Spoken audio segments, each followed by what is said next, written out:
taufiqihi wa amtinani. Asyhadu an la ilaha illallah wahdahu la syarika lahu ta'ziman li sya'ni wa asyhadu anna Muhammadan abduhu wa rasuluhu da'ila ridwani.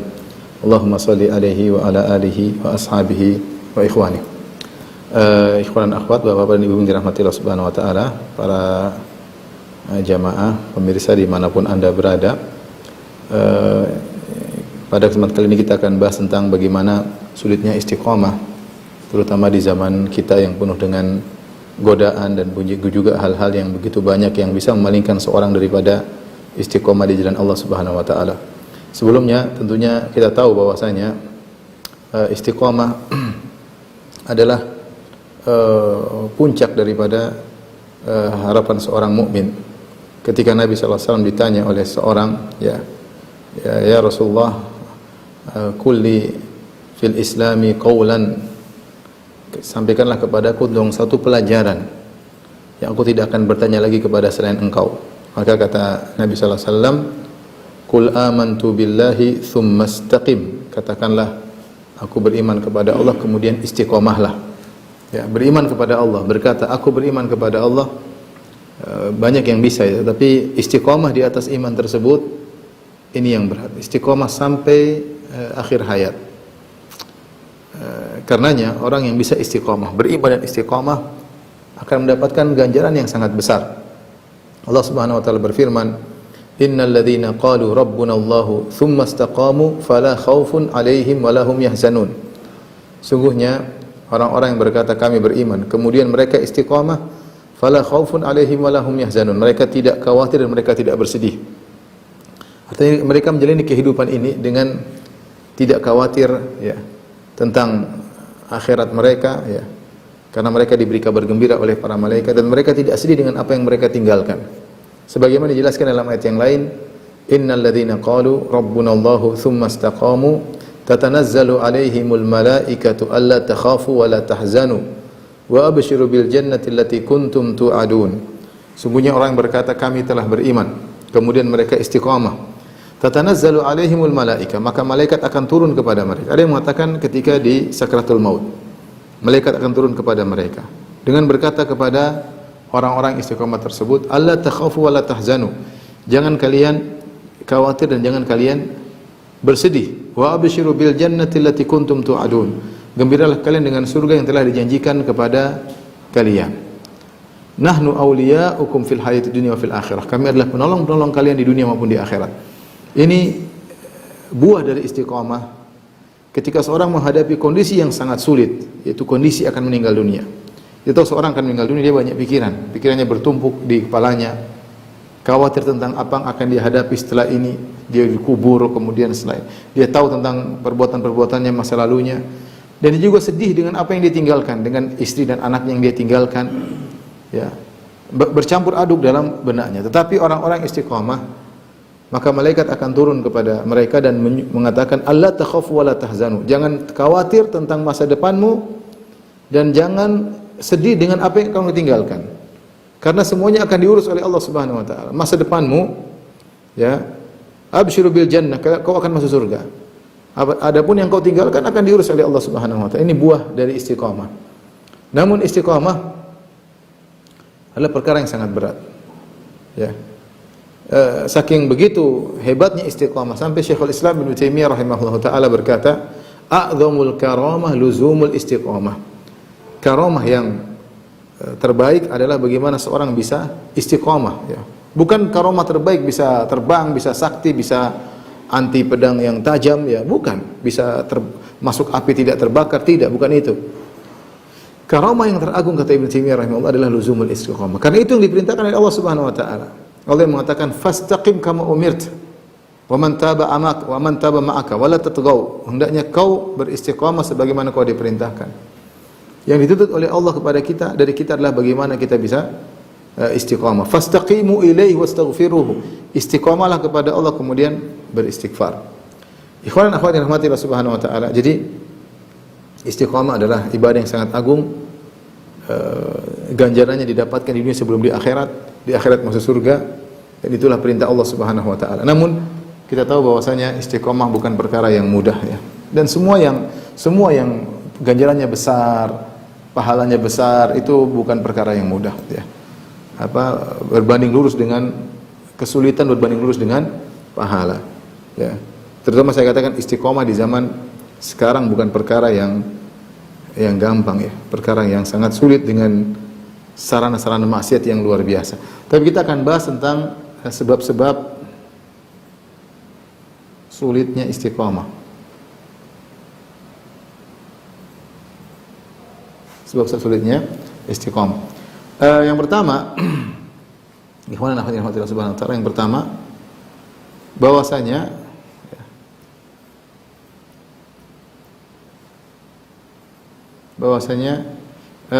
istiqomah sebagaimana dikatakan oleh sebagian ulama, istiqomah adalah hal yang monoton.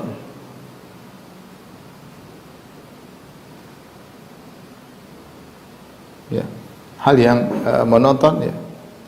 Sementara jiwa inginnya variasi, jiwa inginnya yang variatif.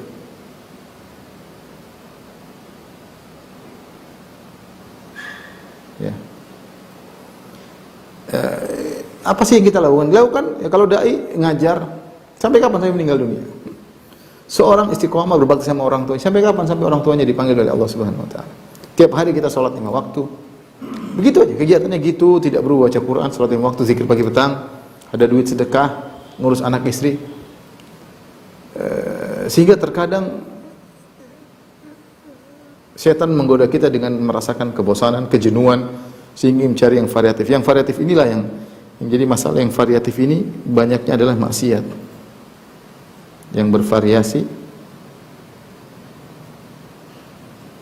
adalah maksiat. Terus selain monoton, kita nggak tahu penghujungnya kapan. Ya. Selain itu, selain monoton, kemudian tidak diketahui ujungnya di mana. Sampai kapan kita begini? Kita nggak tahu, pokoknya jalan terus sampai kita meninggal.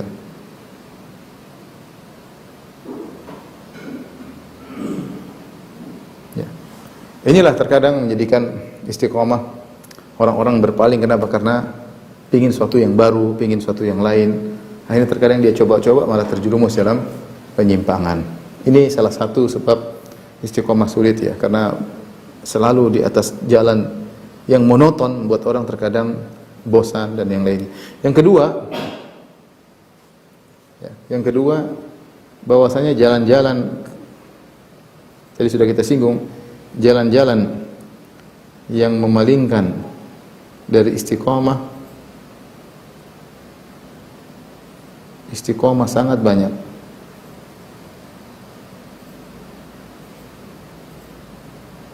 Ada 2 hadis yang ingin saya sampaikan, 2 hadis yang menunjukkan akan hal ini. Dua-duanya diriwayatkan oleh Imam Ahmad rahimahullahu taala.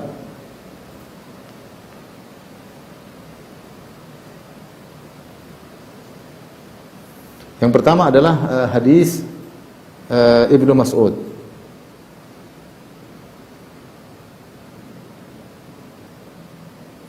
Yang kedua adalah hadis Nawas bin Sam'an, hadis Nawas bin Sam'an.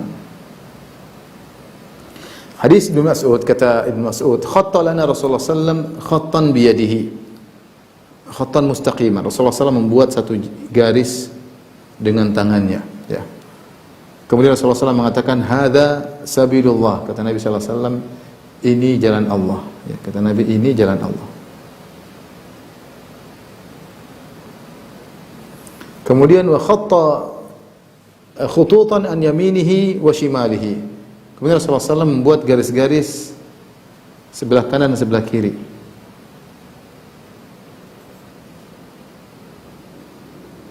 Garis yang banyak.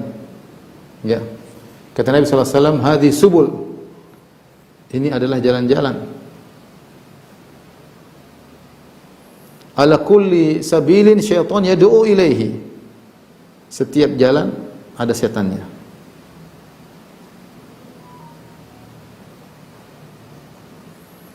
Yang menyeru kepada jalan tersebut. Bayangkan, jadi jalan Allah cuma satu, ya. Monoton.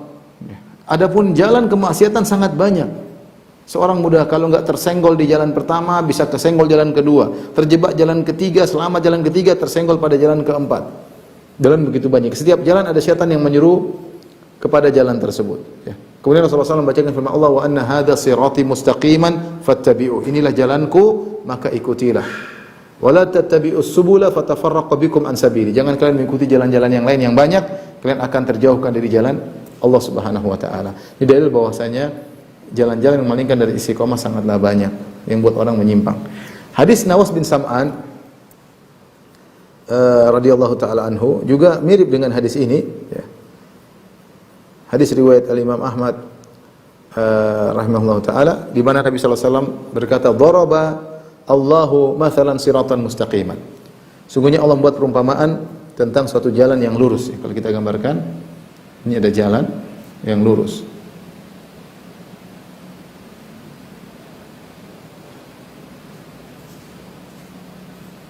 Jalan, ya. Ini sirat mustaqimah.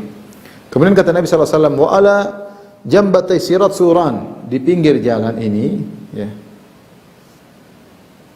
ada suran, ada apa namanya, pagar, ya, ada 2 pagar, ya.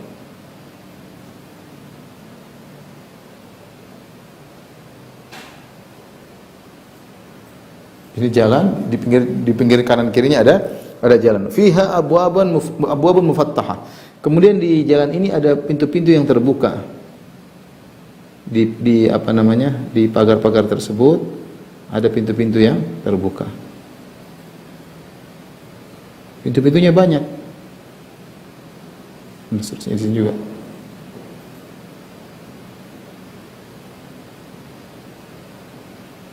Dan seterusnya. Kemudian kata Nabi sallallahu alaihi wasallam, wa 'alal abwab suturun murkhah. Dan di setiap pintu ini ada sutur, ada apa namanya? Kalau kita bilang apa? Gorden yang terurai, ya. Gorden yang terurai. Kemudian kata Nabi sallallahu alaihi wasallam, wa 'ala babi sirat da'in. Di pintu sini ada penyeru, di sini ada penyeru.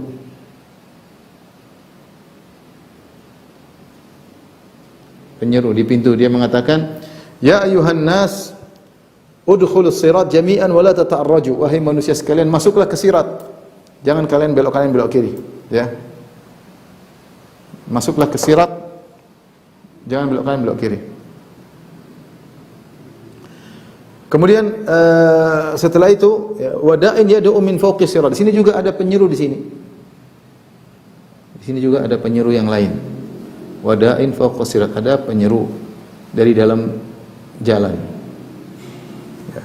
Kemudian kata fa idza arada an yafta syai'an min tilkal abwab, jika ada seorang masuk berjalan di jalan kemudian dia ingin buka sitar dari pintu tersebut, maka dai berkata, waihaka la taftahu fa innaka in taftahu talijhu.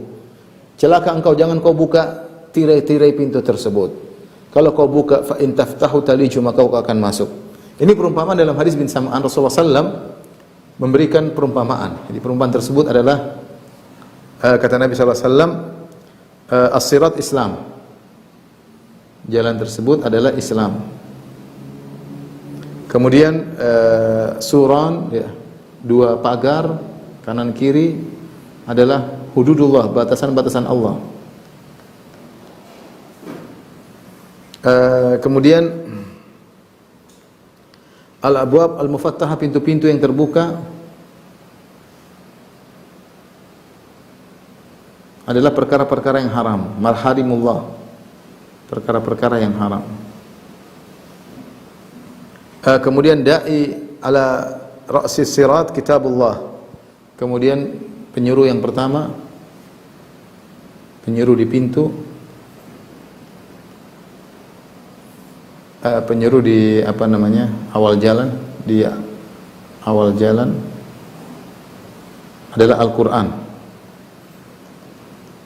Kemudian penyeru di dalam jalan adalah kata Nabi, wa'idullah fi qalbi muslim. yaitu nasihat dari hati seorang muslim.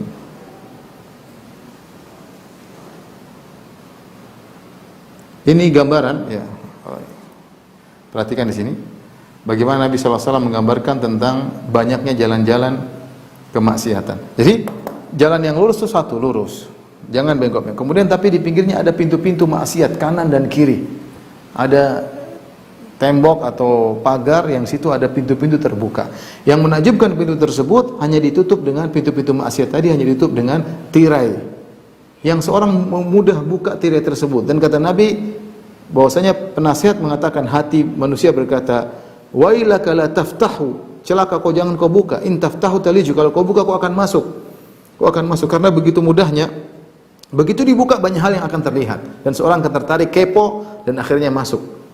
Dan ini menunjukkan jalan-jalan maksiat sangat banyak, tidak semudah yang kita bayangkan. Yang dalam hadis Ibnu Mas'ud, Rasulullah SAW kabarkan setiap jalan ada syaitan yang menyeru. Ya. Sementara kalau di Rasulullah gambarkan dalam hadis Nawas bin Sam'an, semua pintu-pintu tersebut terbuka, pintu maksiat terbuka, dan hanya tirai yang mudah untuk terbuka, kemudian dia tinggal masuk. Seperti zaman sekarang, kita bilang pintu-pintu kemaksiatan di laptop banyak, pintu-pintu kemaksiatan di HP banyak. Kita membuka tinggal pencet, tinggal klik, kita masuk dalam dunia kemaksiatan, dunia comberan, kotoran-kotoran sampah kemaksiatan, kita masuk di dalamnya, tinggal kita klik. Jadi ini menunjukkan semakin sulitnya kita untuk apa? Istiqomah, karena jalan-jalan kemaksiatan sangat banyak dan variatif. Sangat banyak, dan ini semua jalan-jalannya variatif, ya. Jalan-jalan maksiat tidak membosankan, bervariasi. Ya, model maksiat banyak sekali, mau ini, mau anu, banyak sekali. Baik, berikutnya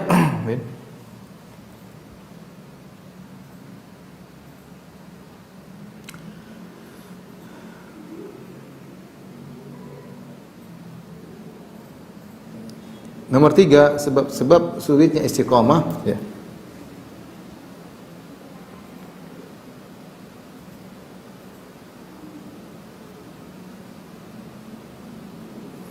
Yang ketiga adalah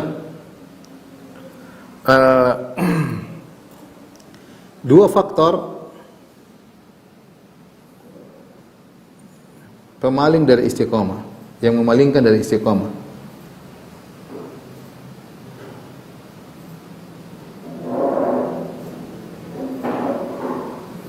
Yaitu dua faktor yang menyuruh untuk masuk dalam pintu-pintu kemaksiatan tadi. Apa dua faktor tersebut? Yang pertama adalah faktor internal, yang kedua faktor eksternal. Faktor internal dari dalam adalah penyakit-penyakit jiwa,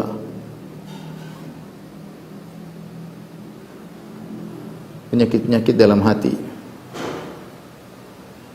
Banyak seperti suka dengan maksiat, dalam hati sini seperti itu, ya. Kepo, pingin tahu, pingin berleha-leha. Dan faktor eksternal adalah syaitan. Dan dua faktor ini pernah disebutkan oleh Nabi SAW dalam zikir pagi petang. Kata doa Nabi SAW, Allahumma fatiras samawati wal ard, alimal ghaibi wa syahada, rabba kulli syai'in malika, asyhadu an la ilaha illa anta, a'udzubika min syarri nafsi wa syarri syaitani wa syirkih. Dalam sebagian lafal, wa syarri syaitani wa syarakih. Ya Allah, aku berlindung kepada Engkau dari keburukan jiwaku, ya. Keburukan jiwa.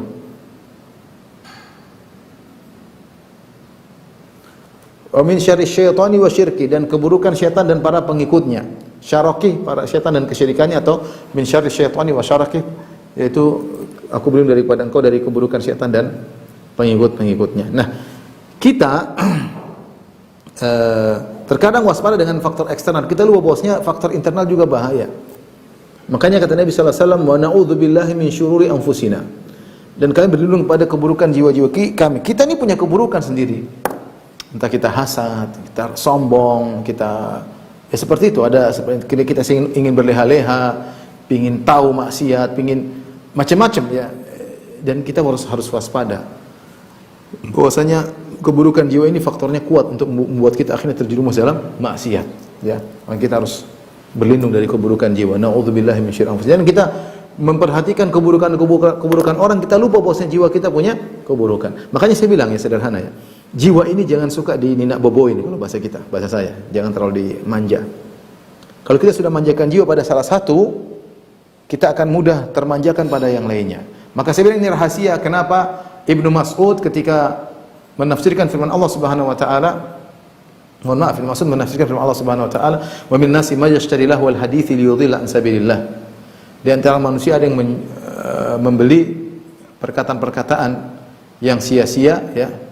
Lahwal hadits liyudhilla an sabilillah, untuk melingkan orang dari jalan Allah Subhanahu wa taala agar tidak istiqamah. Apa yang dimaksud dengan lahwal hadits? Yaitu perkataan sia-sia yang dibeli oleh orang. Kata Ibnu Mas'ud, demi Allah, demi Allah, demi Allah, innahu la ghina. Sungguhnya itu adalah nyanyian.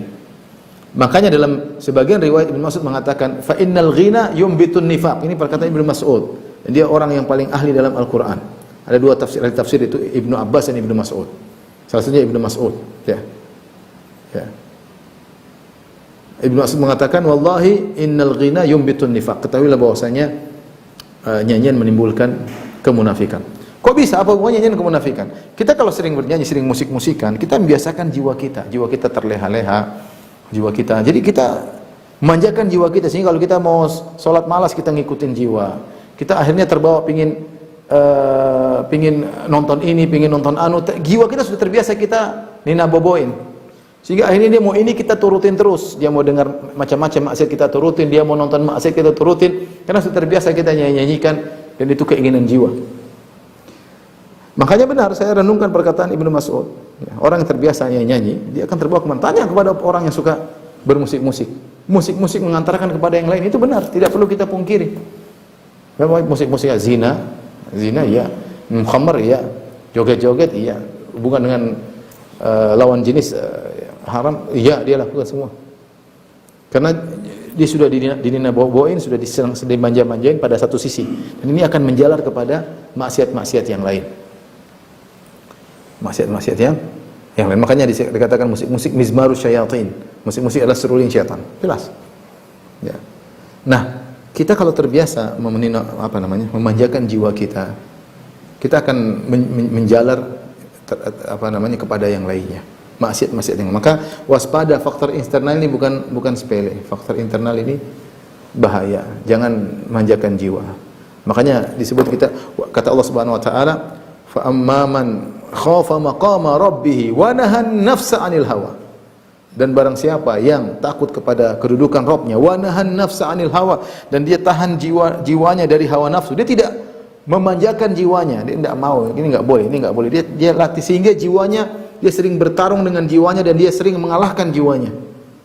Tapi sebaliknya kalau kita manjakan jiwa, ini akhirnya kita sering terkalahkan. Akhirnya kita pingin apa saja diikuti. Jiwa pingin ini kita ikut. Jiwa pingin nonton kita ikut. Jiwa pingin musik kita ikut. Jiwa ingin menggoda ini sudah. Ini bahaya. Sehingga kita terpaling dari jalan istiqamah. Tapi faktor internal harus kita waspadai. Rasulullah mengatakan, wa na'udzubillahi min syururi anfusina. Ini kan berlindung daripada keburukan. Jiwa itu punya keburukan, kecondongan untuk sombong, angkuh, dan lainnya. Tapi faktor eksternal, syaitan dengan dari kalangan jin dan dari kalangan manusia.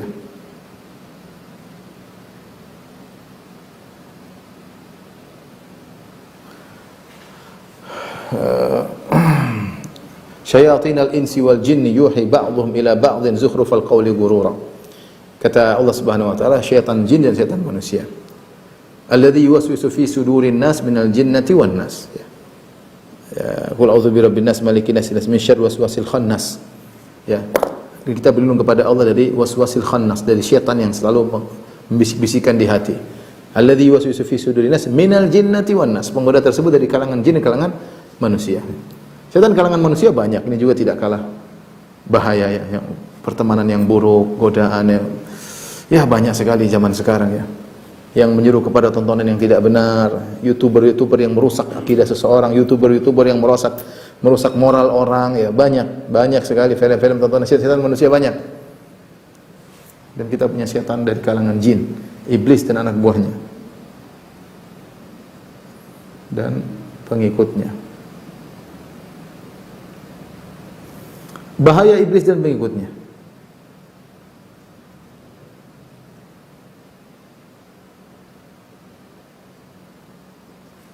Banyak bahaya iblis dan pengikutnya, di antaranya bahwasanya mereka tidak kelihatan.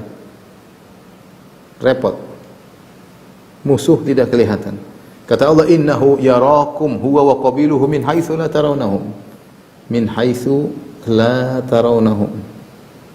Kata Allah, mereka melihat engkau, innahu iblis dan pengikutnya melihat kalian dari arah kalian tidak bisa melihat mereka. Susah kita punya musuh yang dia bisik-bisik sana, dia buat bayangan-bayangan di hati, dia bisik-bisikan dan kita tidak pernah lihat dia. Musuh yang sulit untuk dihadapi jika musuhnya modelnya dengan model demikian, ya. Kemudian di antara bahayanya iblis adalah dia sangat profesional, berpengalaman. Profesional. Bagaimana tidak? Iblis tidak pernah mati. Setan-setan yang lain mati. Iblis saja yang ditangguhkan kematiannya sampai hari kiamat kelak. Rabbi anzirni ila yaumi yub'atsun. Ya Rabbku, tangguhkanlah aku sampai hari kiamat. Kata Allah, innaka minal munzirin. Kau ditangguhkan. Sehingga iblis dari dulu sudah menggoda dan pernah menggoda nenek moyang kita Adam dan Hawa, dan dia punya trik-trik untuk menggoda manusia. Dia tahu mana titik-titik lemah manusia, dia tahu mana titik lemahnya ulama, titik lemahnya pejabat. Makanya Ibnul Jauzi punya buku judul Talbis Iblis. Bagaimana tipuan-tipuan setan terhadap berbagai macam model manusia. Dia tahu bagaimana cara masuknya, dia tahu, ya.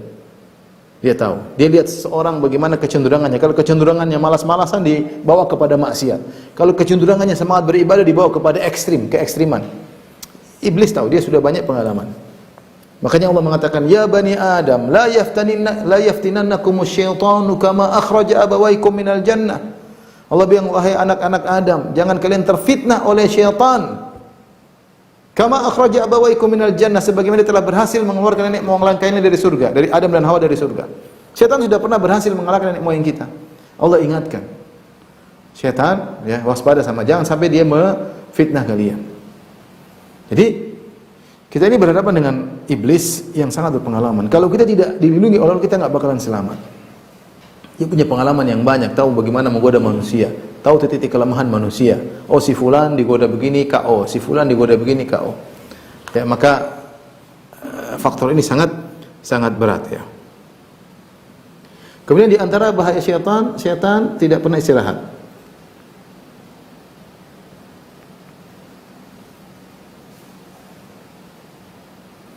Tidak pernah istirahat. Sampai Nabi pernah berkata, qilu fa inna syaitana la yaqil. Tidurlah siang karena setan tidak tidur siang. Setan semangat terus menggoda, ya, menggoda. Tidak pernah istirahat, tidak pernah letih untuk menggoda manusia. Ya. Kemudian setan tidak punya pekerjaan lain, tidak ada kerjaannya kecuali menggoda. Jadi dia fokus.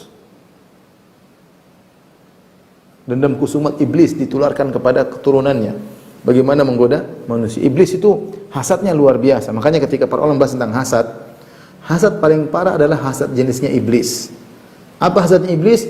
Hasad pada umumnya apa? Hasad pada umumnya seorang melihat kelebihan orang lain dan dia ingin kelebihan tersebut hilang dari orang tersebut, berpindah kepada dia. Ini hasad kebanyakan seperti itu. Ada orang jadi bos, dia ingin orang itu dilengsarkan, saya yang jadi bos. Ada orang melihat orang lain istrinya cantik, dia ingin suaminya meninggal, dia gantikan posisi suami wanita cantik tersebut.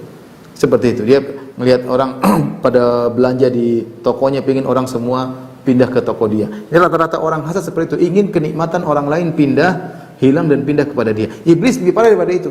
Iblis tidak ingin kenikmatan Adam pindah pada dia. Bagi iblis yang penting kita sama-sama masuk neraka. Ini paling parah hasadnya. Jadi iblis bukan bermaksud Adam keluar dari surga, dia yang gantikan di surga, tidak. Tapi dia ingin Adam keluar dari surga, masuk neraka sama dia. Ini hasad paling parah. Karena hasadnya yang paling parah ini ditularkan kepada anak keturunannya, iblis, jin-jin syaitan yang tidak punya pekerjaan kecuali menggoda manusia. Kita manusia banyak pekerjaan, ada yang jadi dokter, ada yang jadi perawat, ada yang jadi guru, ada yang jadi dosen, ada yang jadi pejabat, ada yang macam-macam, kita punya aktivitas.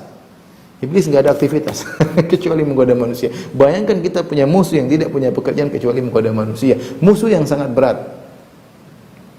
Ya. Kalau Allah tidak melindungi kita, tidak bakalan selamat.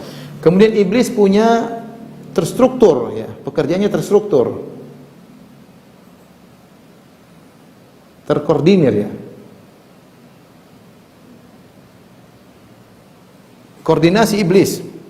Kemudian itu dia punya pengikutnya loyal.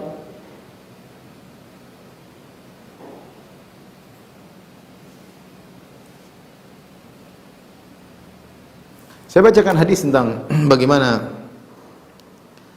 terorganisasi iblis, ya. Dalam hadis riwayat Muslim, Rasulullah SAW mengatakan, Inna iblis wada'a arsyahu 'alal ma', tsumma yab'atsu sarayahu. Sungguhnya iblis meletakkan singgasananya di air, kemudian iblis mengutus sarayahu, kemudian dia mengutus anak buahnya untuk menggoda manusia. Aqrabuhum minhu manzilatan a'zamuhum fitnah. Dan yang paling dekat kedudukannya dengan iblis dari kalangan anak buahnya, yang paling dekat dengan iblis adalah yang paling besar fitnahnya. Jadi iblis kirim, kemudian mereka lapor kegiatan mereka. Fayaji'u ahaduhum, maka setan datang lapor sama iblis. Ya iblis, saya sudah begini-begini. Kata iblis, ma fa'alta syai'an, kau belum melakukan apa-apa. Apa? Satu lagi datang. Ya iblis, saya begini-begini. Kata iblis, ma fa'alta syai'an, kau belum melakukan apa-apa.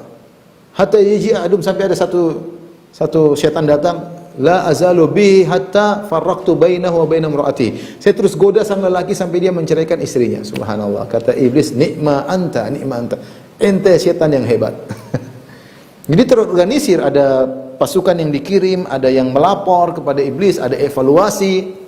Bukan asal jalan, enggak. Iblis punya organisasi yang maksudnya ya, pengaturan koordinasi untuk mengatur anak buahnya. Dan itu dijelaskan oleh Nabi sallallahu alaihi wasallam. Saya sebut tadi tidak pernah istirahat, ya. Dalam hadis kata Nabi sallallahu alaihi wasallam, ya, inna syaitan qa'ada li ibni Adam bi atruqihi. Sungguhnya syaitan nongkrong di jalan-jalan anak Adam, di jalan-jalan yang dilalui anak Adam.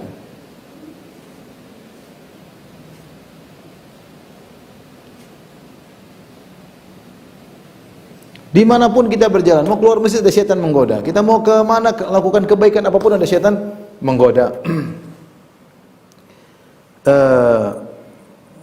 Dalam satu hadis Rasulullah SAW berkata, Inna syaitan qa'ada li ibni Adam bi atruqihi, faqa'ada lahu bi tariqil Islam. Maka syaitan duduk dalam segala jalan. Ada orang masuk Islam, maka iblis di situ. Ya. Ketika orang masuk Islam, maka iblis menggoda, atuslimu wa tadharu dinaka wa dina abaika wa abai abaika. Kau masuk Islam, kau ingin tinggalkan agama nenek moyangmu, agama bapakmu, agama mbahmu, agama buyutmu. Iblis goda. Jadi dibuat semuanya, dibuat bisikan. Dia tidak sadar karena setan tersebut tidak kelihatan, tapi dia goda. Kau ingin masuk Islam, berarti kau tinggalkan tradisimu, tradisi bapakmu, tradisi mbahmu, tradisi buyutmu. Zaman sekarang ini demikian. Mau hijrah, menjalankan sunnah, itu tradisi bapakmu, tradisi kakekmu, mau tradisi syirik, mau tradisi maksiat. Kenapa kau tinggalkan tradisi? Iblis menggoda. Semua jalan ingin lakukan seorang digoda. Kemudian summa qa'adalahu bi tarakil hijrah. Orang mau hijrah digodai oleh iblis. Kata iblis, atuhajiru wa tadharu ardak wa sama'ak. Ya. Kau ingin meninggalkan negerimu, ingin meninggalkan kampung halamanmu, kau ingin tinggalkan keluargamu, mau hijrah enggak jadi. Mau jadi. Seperti hijrah orang meninggalkan suatu kerjaan ribawi misalnya, kerjaan maksiat, kamu tinggalkan nanti bagaimana? Kau tinggalkan teman-temanmu, ini pekerjaanmu sejak dulu yang buat kau sukses. Iblis macam-macam. Dia tahu cara menggoda. Kemudian kalau ada yang mau berjihad, dia goda lagi. Dia bilang, fatuqatil wa tuqtal. Kau ninggalkan hartamu, kau ingin berperang, kemudian kau terbunuh. Fatunkahul mar'a, istrimu dinikahi oleh orang lain. Wa yuqassamul mal, hartamu dibagi-bagi, diambil sama sama suami istrimu yang baru, macam-macam. Ragu, pikir anak-anak, pikir kau tinggalkan anak-anak karena tidak ada yang bisa ngurus, tidak jadi jihad. Ya.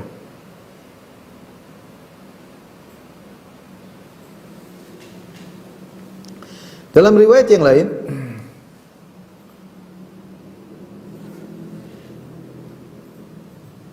maka ketika iblis mengutus anak buahnya, ya, maka mereka datang lapor. Ada yang lapor, ya iblis, saya berhasil menceraikan dia dari istrinya. Kata iblis, au syaka an yatazawwaj. Ya mungkin nikah lagi nanti. Kau kurang hebat. Satu lagi datang, ya iblis, lam azal bihi hatta aqwalidayhi. Aku terus menggodanya sampai dia durhaka kepada kedua orang tuanya. Kata iblis, au syaka an yabar. Mungkin dia nanti berbakti lagi sama orang tuanya. Sampai ada yang datang, lam azal bihi hatta asyrak. Aku menggodanya terus sampai dia berbuat syirik. Kata iblis, anta engkau hebat ya. Jadi iblis tidak pernah capek dan dia terus menggoda manusia dengan berbagai macam modelnya ya. Ya. Inilah musuh kita, baik faktor internal, faktor eksternal, yang membuat seorang sulit untuk istiqamah karena penggodanya sangat berat. Jadi kita sendiri menggoda, kita sudah istiqamah, atau pingin lagi. Kadang-kadang orang seperti saya sempat ditanya oleh seorang, Ustaz, boleh nggak kita lagi sendiri kemudian kita naik mobil, kita dengar lagu-lagu lama, nostalgia. Jiwanya pingin nostalgia dengan maksiat. Dia bilang nggak boleh, haram. Nggak boleh. Ya. Orang mungkin sudah ngaji tapi jiwanya tidak bisa ditolak, pingin nonton, dia pingin nonton seri pertama, seri kedua, seri ketiga, nonton film-film lama yang pernah dia nonton. Pingin tahu, pingin dengar lagi, pingin nostalgia, macam-macam. Ya. Jadi waspada kita, makanya kita berdoa di zikir pagi petang, ya Allahumma fatiras samawati wal ardi alimal ghaibi wasyahada rabb kulli syai'in malika asyhadu an la ilaha illa anta a'udzubika min syarri nafsi. Aku berlindung daripada keburukan jiwaku, wa syarri syaitani wa syarakih, dan berlindung daripada keburukan syaitan dan jebakan-jebakannya. Baik. Kemudian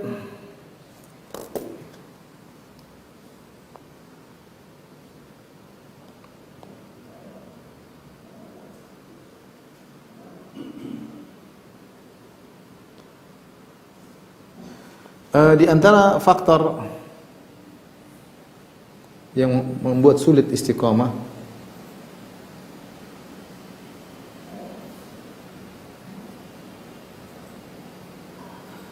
di antaranya yang keempat, ya,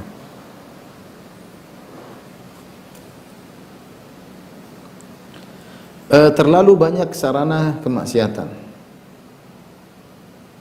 terlalu banyak ya sumber-sumber kemaksiatan.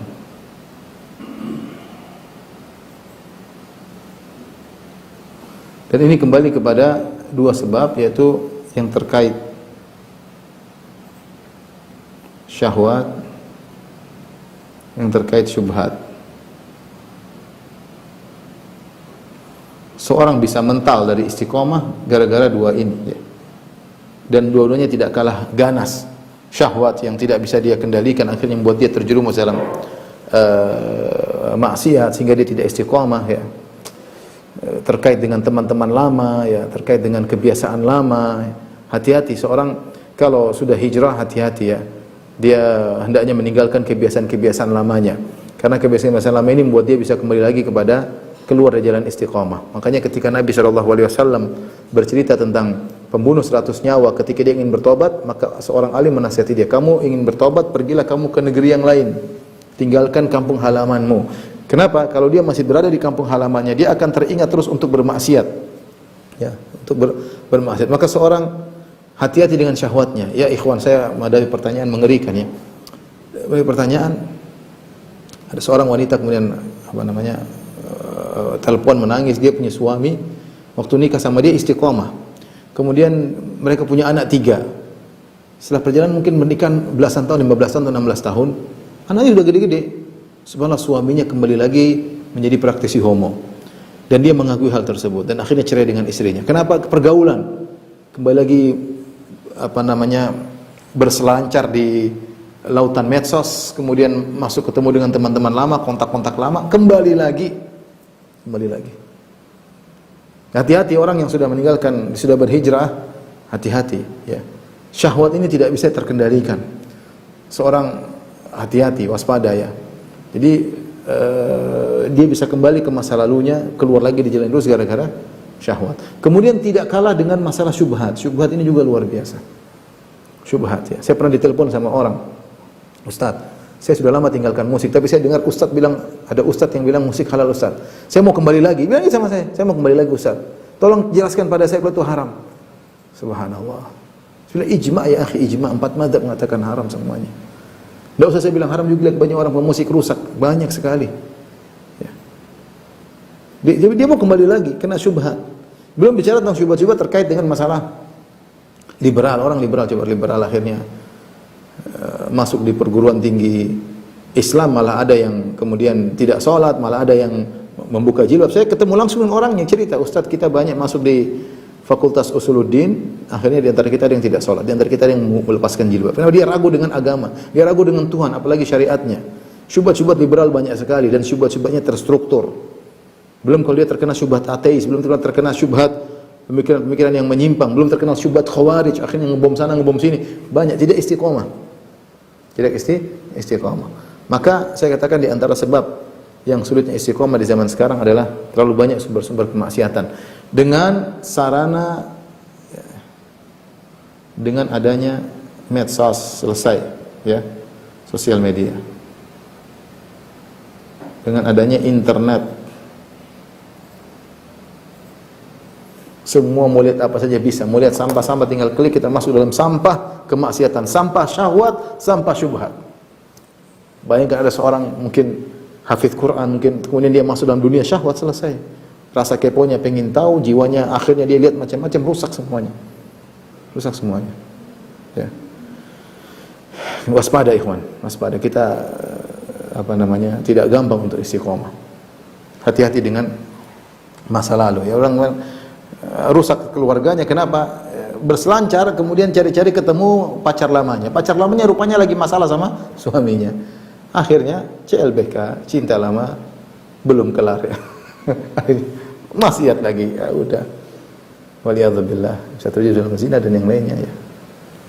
Baik, di antara hal yang menjadikan istiqomah sangat sulit ya adalah kita sendiri memang belum mau istiqomah. Ini jadi masalah. Kita sendiri belum mau totalitas. Beda antara orang yang dia berusaha totalitas tapi tidak berhasil. Memang ada yang dia memang, aduh jangan dulu deh, terlalu berat nanti aja deh. Beda, orang beda ya. Nah, kita sendiri tidak mau totalitas, bagaimana mau istiqomah? Kita sendiri masih mau begini, masih begini. Saya bilang iya, memang orang bertahap. Tapi kita harus punya cita-cita yang tinggi. Ya akhi, pelajaran kehidupan ini buat kita banyak pelajaran. Kafa bil mauti wa'idhan. Cukuplah kematian sebagai penasehat. Kita lihat saudara kita meninggal, kita lihat teman kita meninggal. Di HP saya aja banyak teman-teman yang sudah saya buka lagi, aku masih ada namanya. Seorang yang sudah tidak ada. Entah kena corona, entah penyakit, entah kecelakaan, entah apa. Kita mau sampai kapan seperti ini? Mau ya berislam sekedarnya. Berislam ya seperti biasa-biasa, jangan terlalu fanatik. Kita bilang enggak fanatik, Islam fanatik. Fanatik yang benar itu Islam modern. Islam modern, Islam fanatik. Orang kalau belajar Islam dengan komprehensif, maka dia menjadi orang yang fanatik dan dia akan benar lurus. Dia tidak akan menjadi ekstrim dan dia juga tidak akan menggampang-gampangkan. Ya. Dan sebagian orang kemudian maunya Islamnya maunya dia baca Quran tapi dia juga nonton film. Dia baca Quran tapi juga joget. Maunya begitu. Ini Islam yang fleksibel katanya. Jadi itu bukan fleksibel, itu Islam hawa nafsu. Allah mengatakan udkhulu fis silmi kafah, masuklah Islam kafah secara totalitas, baik yang sesuai dengan hawa nafsumu maupun yang tidak sesuai. Yang kau suka maupun tidak sukai, kafah. Bukan kita Islam yang kita pingin saja. Nah, begini oke, saya senang baca Quran, tapi saya juga senang nonton Korea misalnya. Gimana seperti ini? Ya. Jadi intinya ikhwan dan akhwat rahmatillah subhanahu wa taala, kelihatannya memang istiqomah sulit, tapi kalau Allah mudahkan maka mudah. Allah mengatakan inna kaida syaitani kana dha'ifa. Sungguhnya setan dengan hal yang tadi kita sebutkan, dengan tidak kelihatan, dengan tidak pernah istirahat, dengan berbagai macam, dia profesional dengan anak buahnya yang loyal. Kata Allah, inna kaida syaitani kana dha'ifa. Sungguhnya tipuan setan lemah. Kapan? Ketika kita berlindung kepada Allah Subhanahu wa taala, ketika kita minta petunjuk kepada Allah. Maka seorang berusaha istiqomah semaksimal mungkin. Dan meskipun sudah berusaha semaksimal mungkin, kita tidak akan terluput dari maksiat. Kelepasan melihat yang haram, kelepasan bicara yang salah, kelepasan mendengar yang haram. Ada obatnya adalah istighfar. Kata Allah, fastaqimu ilaihi wastaghfiruhu. Beristiqomahlah kepada Allah dan istighfarlah. Karena tidak mungkin seorang istiqomah terus. Kata Nabi SAW, istaqimu walan tuhsuh. Kau berusaha istiqomah, kau tidak bakalan mampu. Dan itu benar, tidak bakalan mampu. Tapi bukan berarti kalau kita nggak mampu, kemudian kita bebas, akhirnya maksiat terus, akhirnya tidak balik lagi ke jalan yang lurus. Kapan kita jalan, kemudian kita belok kanan, bengkok ke kiri, bengkok kanan, istighfar kembali lagi. Terus begitu. Istighfar kembali lagi sampai kita bertemu dengan Allah Subhanahu wa taala. Di akhir pembahasan ini saya ingin sampaikan bahwasanya ikhwan dan akhwat yang dirahmati Allah Subhanahu wa taala, yakinlah kita tidak bisa istiqomah kecuali dengan izin Allah Subhanahu wa taala ya. Kita tidak bisa bersabar menghadapi ini semua godaan-godaan yang luar biasa kecuali dengan izin Allah Subhanahu wa taala. Wasbir fama sabruka illa billah. Kata Allah, bersabarlah dan tidak bisa kau bersabar kecuali dengan izin Allah Subhanahu wa taala. Maka mulai sekarang kita harus benar-benar memanage waktu kita, memanage teman-teman kita ya. Jangan bergaul kecuali yang bermanfaat, jangan bergaul yang buat kita semakin jauh dari Allah Subhanahu wa taala. Jangan punya teman yang buat kita semakin menyimpang dari jalan lurus, jangan. Teman-teman seperti itu jauhi. Kalau perlu kita enggak berteman enggak ada masalah. Ya, kalau berteman cari teman-teman yang mengingatkan kita kepada akhirat, bukan teman-teman yang semakin menjauhkan kita dari Allah Subhanahu wa taala. Kurangi interaksi dengan gadget, ya. Kurangi berteman di dunia maya. Ya, kurangi melihat berita-berita tidak perlu. Kita hanya melihat maksiat setiap saat dengan gadget tersebut. Ya, sudah, kalau perlu lihat, kalau enggak perlu lihat. Ya, sibukkan diri dengan hal yang bermanfaat. Sibuk ngaji, sibuk belajar bahasa Arab, sibuk belajar tahsin, ya. Sibuk ngurusin orang tua, sibuk ngurus adik-adik, ngurus kakak, ngurus keluarga. Ya, ini membuat kita istiqomah karena kita sibuk dengan perkara yang bermanfaat. Baik, mungkin ini saja yang bisa saya sampaikan kepada rekan-rekan sekalian. Kalau ada yang bertanya saya persilakan. Wallahu taala alam bishawab. Oh, iya. Assalamualaikum Ustaz. Semoga Allah Ta'ala selalu menjaga Ustaz dan keluarga. Izin bertanya. Semoga Allah mengizinkan pertanyaan saya ini untuk dibaca. Ustaz, apabila seorang suami ingin bekerja di lembaga ribawi dengan alasan untuk menafkahi keluarganya, saat ini juga sudah ada pekerjaan tetap, walaupun dia sudah tahu bahwa itu haram karena dia pun sudah mengaji. Sang istri berusaha dengan keras dengan cara yang baik insya Allah untuk mengingatkan dan mencegah, tapi suami tetap bersikeras untuk melakukan hal tersebut. Apakah istri boleh minta berpisah atau bagaimana sebaiknya Ustaz? Kalau ditanya boleh minta pisah, boleh, nggak ada masalah. Tapi itu jalan terakhir. Nasihati dulu baik-baik ya. Karena riba tidak kalah ngeri daripada zina. Sama-sama dosa besar. Ya, sama-sama dosa besar. Rasulullah mengatakan ijtanibu sab'a mubiqat. Jauhilah dari 7 perkara yang binasakan. Di antaranya aklu riba, makan riba. Ya, Allah melaknat orang Yahudi, di antaranya wa aklihimur riba. Di antara sebabnya karena mereka makan riba. Dan terlalu banyak dalil tentang bahayanya riba. Sebagaimana zina dosa besar, riba juga dosa besar ya. Kalau kondisinya seperti beda dengan kondisi seorang sudah terlanjur riba baru mulai ngaji, berusaha meninggalkan. Nah, ini sudah ngaji, sudah punya pekerjaan mau riba. Istrinya sudah nasihati, kemudian dia ngeyel. Saya bilang istrinya minta Ustaz nasihati dia. Dia sudah tahu haram hukumnya. Kalau dia masih ngeyel, apakah istri boleh minta cerai? Kalau jawabannya saya bilang boleh. Tapi diskusi baik-baik. Siapa tahu suaminya berubah. Jangan lupa doakan suami agar kembali kepada jalan yang lurus. Ya, mungkin dia mau riba karena saking sayang kepada anak dan istrinya. Dia merasa kurang cukup, dia ingin beri kecukupan. Ya. Tapi ingat ini dosa. Ya, dosa. Tidak lebih ringan daripada zina. Waliyadzubillah.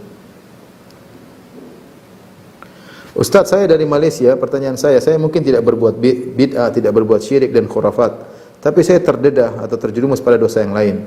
Saya boleh membenci bid'ah, syirik dan khurafat dan tidak berbuat perkara tersebut. Akan tapi saya sepertinya sangat mudah berbuat dosa lain. Saya tahu itu salah, tapi saya tetap nak buat. Bagaimana saya nak benci perbuatan maksiat sebagaimana saya benci perbuatan bid'ah dan syirik? Mohon nasihat Ustaz, saya nak berubah. Saya nak benci maksiat sebagaimana saya benci syirik dan bid'ah. Kita berdoa, kita berlawan dengan hawa nafsu. Kita semua punya hawa nafsu. Kapan kita berhasil mengalahkan dia tadi? Jangan biasakan kita terbuai meninabobokkan hawa nafsu kita, memanjakan hawa nafsu kita sehingga kita akhirnya kalah terus dalam pertempuran lewat hawa nafsu. Sebagian orang yang bertauhid terkena syubhat, dia mengatakan bahwasanya saya tidak syirik dan Allah akan mengampuni dosa-dosa saya. Kita bilang para sahabat yang dahulu mereka adalah ahli tauhid, mereka sangat menjauhkan diri mereka dari maksiat, bukan menggampang-gampangkan kemudian bersandarkan kepada tauhid. Belum tentu tauhidmu juga benar. Belum tauhid juga benar, ya. Kita enggak tahu tauhid kita seperti apa. Dan para ulama mengatakan di antara konsekuensi tauhid, kalau tauhidnya benar tentu dia akan berusaha jauh dari maksiat karena sebagai bentuk pengagungan terhadap Allah Subhanahu wa taala. Maka hati-hati dengan hal ini, ya. Seorang terus berdoa kepada Allah Subhanahu wa taala. Allah yang mengatakan wa karaha ilaikumul kufra wal fusuqa wal isyan. Ya. Dan Allah lah yang menjadikan kalian benci terhadap kefasikan, kekufuran dan kemaksiatan. Kita berdoa, hendaknya antum berdoa wa karrih ilayya al-kufra wal fusuqa wal isyan waj'alni minar rasyidin. Wa karrih ilayya, yaitu ya Allah jadikanlah aku benci. Wa karrih ilayya al-kufra, aku benci kufuran, wal fusuqa, kefasikan, wal isyan dan maksiat. Waj'alni minar rasyidin. Allah habbaba ilaikumul imana wa zayyanahu fi qulubikum. Di antara doa Nabi sallallahu alaihi wasallam, Allahumma zayyinna bil iman waj'alna hudatan muhtadin. Di antara doa Nabi sallallahu alaihi wasallam, ya Allah, hiasilah hati kami dengan keimanan dan jadilah kami adalah pemberi petunjuk dan orang yang mendapat petunjuk. Berdoa kepada Allah, ya Allah buatlah aku benci kepada kemaksiatan. Dan tadi sebab-sebab yang membuat kita mudah untuk bermaksiat kita jauhi. Kita hidup di zaman orang suka nonton ini, nonton anu, sangat mudah, ya. Nonton film-film Hollywood, nonton film-film India, nonton film-film Korea, berseri-seri, dan terus terbawa jiwanya pingin tahu, dan akhirnya ketika kita dipanggil oleh Allah pada hari kiamat kelak, kita dibuka lembar catatan amal kita, isinya film melulu, seri 1, seri 2, seri 3, seri terus. Film Korea isinya, kita malu di hadapan Allah seperti itu. Kita pingin dibuka lembaran catatan kita, isinya berbakti sama orang tua, isinya membaca Al-Quran, isinya membaca tafsir, isinya sholat malam, isinya nundukkan pandangan, isinya istighfar. Sampai kapan kita begitu? Bayangkan sebagian orang setiap hari dia maksiat dengan menonton atau melihat yang tidak-tidak. Satu hari 1 jam. Bayangkan kalau seminggu sudah 7 jam dia maksiat. Itu ada hitungannya. Jadi berdoa kepada Allah. Tidak ada yang bisa menyelamatkan kita kecuali Allah Subhanahu wa taala, ya. Latih, lawan hawa nafsu. Kalau orang sudah kecanduan, maka dia lawan. Dia harus membersihkan hatinya, meninggalkan dari segala hal-hal yang bisa membuat dia kembali, ya, 2 bulan, 3 bulan agar kecanduan tersebut lepas dari hatinya. Assalamualaikum Ustaz, mohon nasihat bagi kami yang tinggal di lingkungan yang jauh dari sunnah. Bikin komunitas di situ, teman-teman yang ada di situ bikin komunitas, kumpul bareng. Teman itu perlu. Kata Allah, wasbir nafsaka ma'al ladzina yad'una rabbahum bil ghadati wal asyi. Sabarkanlah dirimu bersama orang-orang yang berdoa kepada Allah di pagi hari maupun petang hari. Itu Allah memerintahkan Nabi sallallahu alaihi wasallam untuk berteman dengan orang-orang yang rajin ibadah. Nah, kita mungkin tinggal di lingkungan bukan sunnah, tapi ada seorang, 2 orang, 5 orang, kita kumpul di masjid, kumpul ngobrol bicara agama, kalau enggak nonton YouTube bareng, kalau enggak panggil ustaz. Sehingga meskipun tinggal di lingkungan tidak sunnah, kita ada teman-teman yang membuat kita tetap istiqamah, bantu kita untuk istiqamah. Ustadz, bagaimana saya ingin meninggalkan kebiasaan saya menyukai K-pop tapi selalu saja hati tidak tahan. Apa yang harus saya lakukan Ustadz meninggalkan kebiasaan tersebut? Jangan nonton, selesai. Kalau sekarang nggak mungkin bisa tinggalkan. Kenapa? Karena kecanduan. Orang candu ya susah. Udah candu mau lepas merokok, mau candu gimana? Ya suka, pingin terus. Sudah HP simpan 3 bulan, 4 bulan, insya Allah kecanduan K-pop hilang. Udah sibukkan baca Quran. Jangan sekali-sekali lihat lagi, jangan. Kapan kita sudah berjuang 4 bulan, tidak nonton macam-macam, terus kita pingin lihat sekali lagi, ke bawah lagi. Itu candu, minta pertolongan sama Allah Subhanahu wa taala. Nonton K-pop buat apa? Nonton K-pop nanti dibuka di akhirat isinya K-pop melulu, ya. Lihat orang-orang yang kafir, kita mencintai orang kafir, lihat orang kafir terbuka auratnya. Rasulullah mengatakan almar'u ma'aman ahab, seorang dikumpulkan pada hari kiamat dengan orang yang dia cintai, sementara dia mengidolakan orang kafir yang tidak menyembah Allah, yang musyrik, bahkan di antara mereka merubah wajah mereka dengan operasi, ada di mereka bunuh diri. Melihat mau akhlak rusak dengan orang seperti begitu. Ada kelezatan, tapi kita palingkan diri kita, kelezatan dengan baca Quran, kelezatan dengan yang boleh, yang halal banyak, ya. Jadi kecanduan tersebut memang sulit hilang. Mau tidak mau kita harus membentengi diri kita dengan tidak melihat internet, taruhlah 2 bulan, 3 bulan sudah. Jangan. Kalau kita tahu diri kita lemah, sudah nggak usah kontak dengan internet selama 2, 3 bulan, 4 bulan. WhatsApp doang, WhatsApp. Yang lainnya nggak, hapus semuanya. Mau program-program yang ada di internet, di HP yang buat kita nonton macam-macam, kita hapus. Insya Allah selama 3 bulan, kita selalu berdoa kepada Allah, 3 bulan, 4 bulan, kita akan berhenti. Kalau kita nggak berhenti sampai kapan? Mau sampai kapan? Saya mati, sampai tua nonton K-pop, sampai kapan? Maksiat terus kita kumpulkan berhari-hari. Orang lain sudah sampai sana, sudah hafal ini, sudah hafal sana. Orang lain sudah jaga pandangan. Orang kita masih seperti itu. Sampai kapan kita begitu? Ya, minta petunjuk sama Allah Subhanahu wa taala.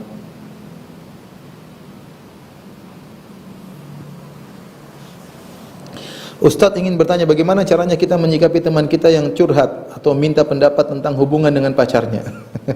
Istilahnya kita melarang untuk pacaran tetapi tidak enak, nanti dikatakan sok dan sebagainya.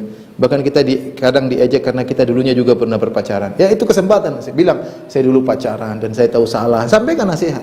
Pacar tersebut belum tentu menjadi suami yang baik atau menjadi istri yang baik. Nasihati. Enggak boleh pacaran duduk berduaan, Rasulullah larang. Kalau Rasulullah larang tidak akan berkah. Sampaikan aja, nasihati aja. Jangan pekewo, nasihati aja.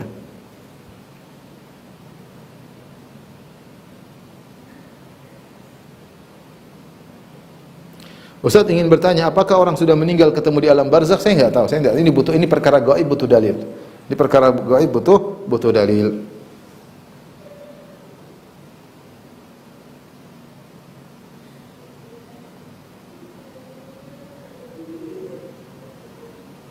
Ustaz, saya bertanya, apakah wanita haid boleh masuk masjid untuk mengikuti kajian di sana? Ada khilaf di kalangan para ulama. Namun saya lebih condong akan bolehnya hal tersebut. Jumhur ulama mengatakan tidak boleh, namun sebagian ulama seperti Zahiriyah membolehkan dan dikuatkan oleh sebagian ulama.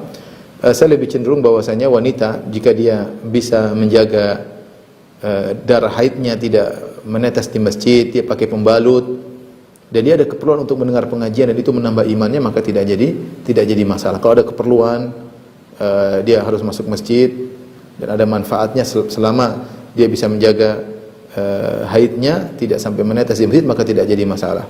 Di antara dalilnya ketika Rasulullah SAW menyuruh Aisyah mengambil semacam sajadah di masjid, maka Aisyah mengatakan saya haid. Rasulullah mengatakan haidatuki laisat biyadiki, haidmu bukan di tanganmu, jadi kau tidak apa-apa kau ngambil karena nggak ada darah haid di tanganmu. Jadi intinya kalau darah haid tidak sampai menajisi masjid, maka insya Allah tidak jadi masalah selama ada keperluan tentunya. Wallahu ta'ala alam bisawab. Demikian saja ikhwan dan akhwat yang rahmatillah subhanahu wa ta'ala, kajian yang saya sampaikan kurang lebihnya mohon maaf. Wabillahi taufiq wal hidayah. Assalamualaikum warahmatullahi wabarakatuh.